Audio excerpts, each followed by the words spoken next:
continue to be steadfast and trying to get to the truth. Tonight, the parents of Nolan Wells and their legal team, led by attorney Ben Crump, received some assurances by the thoroughness of the investigation. As tips pour in, we're getting about 50 calls a day to 100 calls a day. It's been agreed Wells' cell phone will undergo a mutual inspection by the DA's office and experts from Crump's legal team.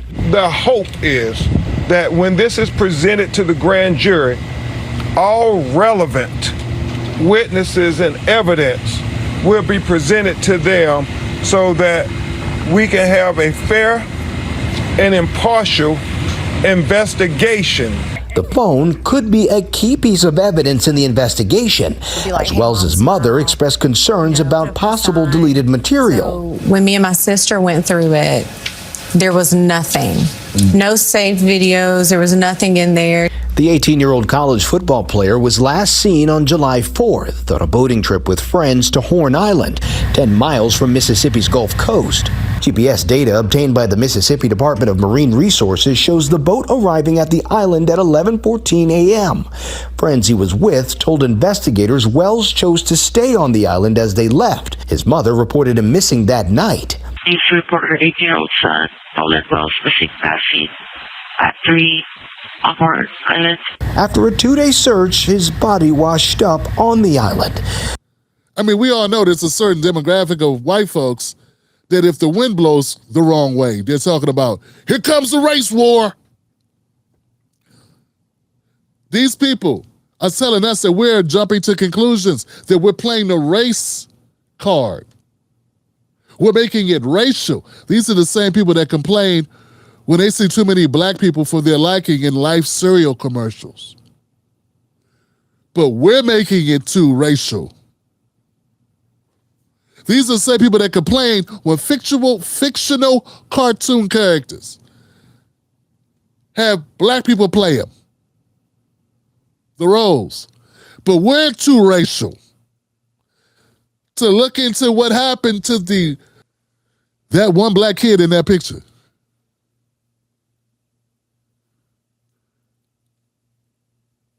And want the friends, and maybe it'd be different if the friends was like an open book and they were talking. And isn't that what they said about Carmelo Anthony? If he only would have got on his stand and explained to us why he was afraid, maybe we feel differently. Well, why don't none of these guys feel like they need to explain? Why are we getting, written statements, third hand, from people that weren't there telling us this is what these people said?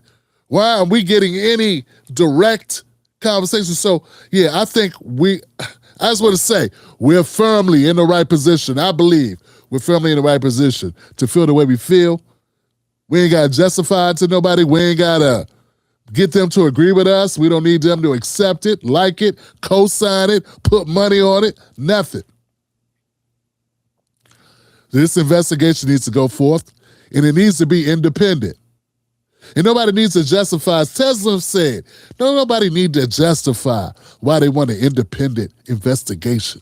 That's the whole point in having an investigation. And what Attorney Crump is having an investigation, though, correct? And that's exactly it. And an independent investigation. An independent investigation in addition to what Mississippi has done or not done. And why would you or anybody else have an issue with a family wanting to have an independent investigation? I don't. You jackass has been doing an independent investigation into Charlie Kirk for about 9 months. About 100,000 people have been independently investigating the death of a man you saw on film.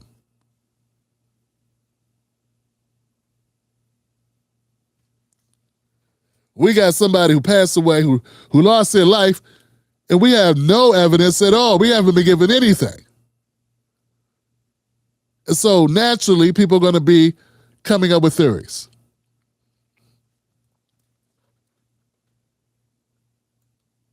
But when this kid, when the victim turns to the white kid in the sunglasses, I want you to know that America would be a totally different reaction. And these networks would be totally different. Because see, The propaganda and the narrative is that black folks are so unfair to white people. That's that thing they've been selling, that we're so unfair, we're so mean, we hate them so much. Like a Kelly song. As typical, we got people claiming victim. I thought the victim was Nolan Wells. Now we have new reporting tonight in that mysterious death of an 18-year-old Nolan Wells. For the first time tonight, we now hear from one of the last people to see him alive. Aaron Katursky in Mississippi. Tonight, we're hearing from a friend of Nolan Wells who was with the 18-year-old on that isolated barrier island off the Mississippi Gulf Coast July 4th, the last day Wells was seen alive. It breaks our heart that we can't even fully grieve our friend because we're scared. Tracestin Shepherd says he and his friends are now getting threats, and he declined to speak with us on camera. There's no way to confirm anything that he says. There's no evidence given. He just says, hey, we feel sad. We're not able to grieve. We're having a hard time processing the death of Nolan. It's really inconveniencing us. I want you to take a look at that. I want you to sit in that for a minute and recognize what's being said, not just by him, but by the newscaster, that news department, which has an editor, which has people that they report to. They decided to run this segment like this. Tonight, we're hearing from a friend of Nolan Wells who was with the 18-year-old on that isolated barrier island off the Mississippi Gulf Coast July 4th, the last day Wells was seen alive. It breaks our heart that we can't even fully grieve our friend because we're scared. And what I'm putting to you is the ongoing plot around black life in America. No matter what happens, even when we are killed without a weapon, not even committing a crime, we are still never given victim status. It doesn't matter. We are not given victim status. Tracestin Shepherd says he and his friends are now getting threats, and he declined to speak with us on camera. But he addressed this social media video that's part of the investigation. Shepherd says he's the one heard arguing from the boat, not Wells. Island in the late afternoon, but Wells stayed behind with a girl he had met. Wells did not have his phone, but his friend tells us that's not unusual while swimming. When Nolan got in the water, he put his phone on the dash, also with probably other 15 phones. Have you spoken to Tracestin since Nolan's passing, and how are you responding to his account of what happened? So first of all, we don't know Tracestin. We've never met him. So to say, best friend, childhood friend, that's a bit of a stretch. Yeah, just the fact the mother of a deceased victim says, I don't know who this person is, speaking and saying that they're childhood friends of my deceased son. That should be enough for the media to be like, who's this guy? And to kind of go back and do some cleanup on aisle 13. They haven't. They have not done that. His parents say Nolan Wells went nowhere without his phone, but on July 4th, he left it behind in the boat. We're in about 2-3 feet of water, and so people hop over the edge and swim to shore. Nolan Wells! The community is clamoring for answers. Are you on any timetable here? I think it's important that we don't put ourselves on a timetable. It's important to be diligent in gathering all the facts.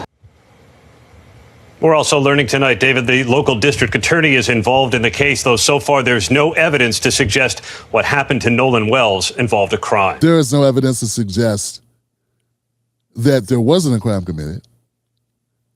In fact, you haven't released anything to tell us anything. So basically, they're just repeating whatever's said by the police. If you're a news agency and you have the ability to get records, you can get transcripts, you can get copies of different statements. You have the ability to bankrolls, have somebody send them down to meet with the kids, talk with them on off the record, hold interviews. Why isn't any of that being done? Instead, what CBS and ABC and CNN and MS Now, what they're doing is they're sitting back with millions of dollars at their disposal, where they could actually do their own investigation, where they could go and have these conversations, and they're not. They're just sitting back and reading police reports going, oh, the cops said this, and the cops said that. Is it possible that they didn't look at the right place? Is it possible there will be more discovered if there's an actual autopsy? And what if we don't believe the cops? And what if we don't believe the investigators in Mississippi? What if we want more information? What if the family wants more information? Why is it taking so long to get an examination? Once again, they're framing it to be dismissive. And we need to hurry up and move on.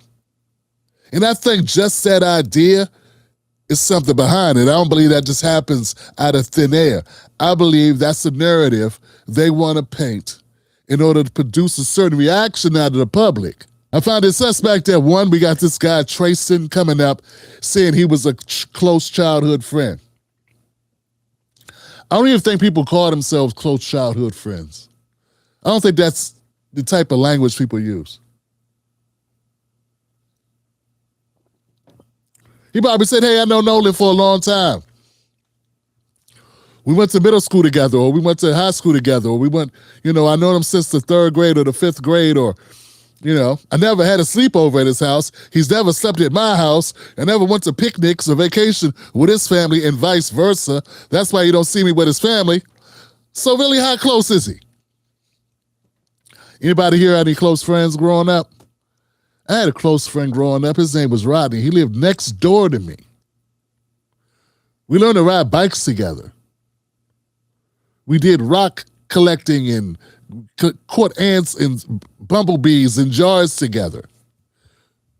We played football and basketball together. We hung out in the summers together. We slept in each other's homes together. We ate at each other's homes together. That's a childhood friend. How are you a childhood friend if the family going, who the hell is that? But a childhood friend carries a certain weight, doesn't it? And we got to raise our IQ to see between the lines and realize nothing gets to air on accident. And if they are trying to make you feel a certain kind of way, and it's for a certain reason. They do not want black pain to be considered. They want to make the black victim somehow unworthy of empathy. And when CBS puts out a piece of content like this, and this is this pathetic, my spidey senses do more than tingle. My spidey senses and my alarms and my BS detector starts going off.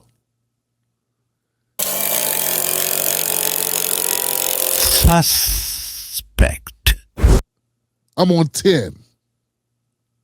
Because I don't believe corporate narratives.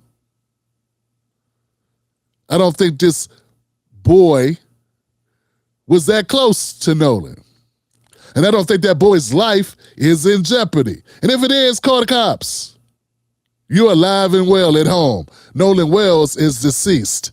That's the victim, not you and your friends. We should not demonize each other for having a different opinion if we're all looking for what happened with Nolan Wells. My only problem is when people dismiss that any thoughts that this could have been foul play is crazy talk. Meanwhile, they will stay with bated breath, watching people that have no inside information at all talk about Charlie Kirk for a year. And that's considered fine. They got a whole industry discussing what happened when it happened on camera. We have a young man, 18 years old, who just winds up dead, and we want to know what happened. And it's not just him. It's a compounding effect of the different fatalities that have occurred of Black Americans in a close amount of time that has us highly sensitive to this. It's not just, it's a number of deaths that have happened.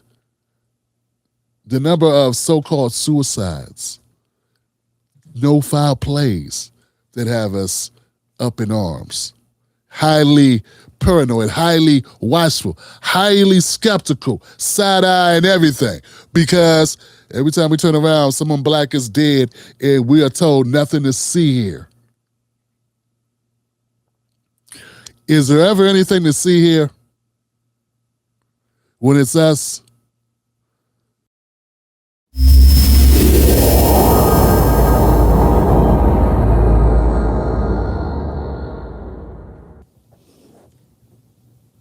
Suddenly, I see arrest warrants. Suddenly, I see the wheels of justice, and they spinning, and they spinning, and they spinning.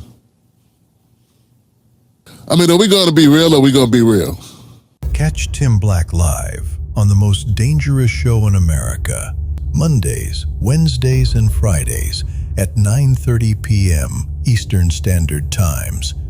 Don't miss out on the real. Stay dangerous.